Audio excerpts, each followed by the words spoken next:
In a world where global politics is often a game of chess, two prominent figures, Donald Trump and Vladimir Putin, find themselves at a pivotal crossroads.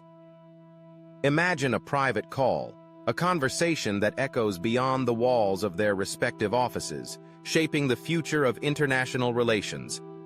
This is not just a chat, it's a strategic maneuver, a delicate dance of power and influence. On one end of the line, we have Donald Trump, the former President of the United States, known for his unorthodox approach to diplomacy. His style is direct, sometimes brash, yet undeniably charismatic. He leans back in his chair, the familiar golden hue of his office enveloping him as he prepares to speak. The air is thick with anticipation, the stakes are high. He knows that every word matters, not just for him, but for millions around the globe. On the other end, Vladimir Putin, the president of Russia, sits in his austere office, a stark contrast to Trump's opulence. The walls are adorned with subtle reminders of Russian history and power. Putin is known for his stoic demeanor, his piercing gaze often revealing little of what lies beneath. He's a master tactician, and he understands the nuances of power play. The connection is established, and the two leaders are ready to engage in a dialogue that could alter the course of history. Vladimir, Trump begins, his voice steady. We need to talk about Ukraine. The words hang in the air, laden with significance. Trump's tone is firm, yet there's an underlying current of diplomacy. He's not here to escalate tensions. Rather, he's seeking to navigate a complex situation that has the potential to spiral out of control. Putin listens intently, his expression unreadable. He's accustomed to such conversations, but this one feels different. Trump's approach is not typical. He's not issuing threats or ultimatums. Instead, he's laying the groundwork for a discussion, one that could lead to a mutual understanding or a standoff.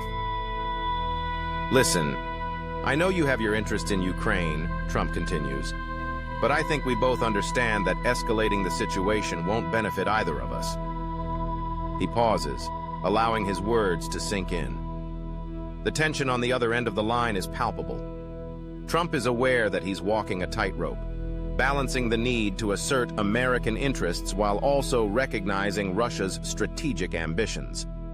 Putin replies, his voice calm and measured. Donald, you must understand that Ukraine is a matter of national security for us.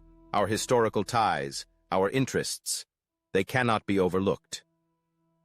There's a hint of challenge in his tone, a reminder that while the conversation is diplomatic, it's also a negotiation of power. Trump nods, even though Putin cannot see him. I get that, and I respect your position. But we have to think about the bigger picture here. Conflict in Ukraine could lead to severe consequences, not just for Europe, but for the entire world. His words are laced with urgency. He's trying to paint a vision of cooperation, a scenario where both nations can find common ground. The dialogue continues, a back and forth that reveals the intricacies of international diplomacy.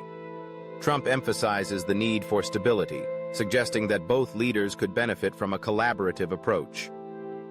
Imagine what we could achieve together, Vladimir. A stable Ukraine could lead to better trade, more cooperation on security issues. We could even tackle global challenges like terrorism and climate change more effectively.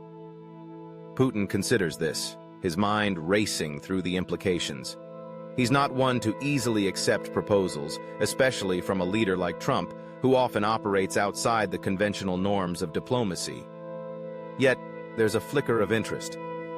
You speak of cooperation, but what guarantees do I have that the U.S. will not interfere in our sphere of influence? Trust is a fragile thing in our world. Trump leans forward, his voice lowering slightly, as if sharing a secret. I'm not asking you to trust me blindly, Vladimir, but think about it. A conflict in Ukraine would not only harm Russia's reputation, but also undermine your position globally. I'm offering a chance for dialogue, for a different path. As the conversation unfolds, The visuals of their respective environments begin to paint a picture of their personalities.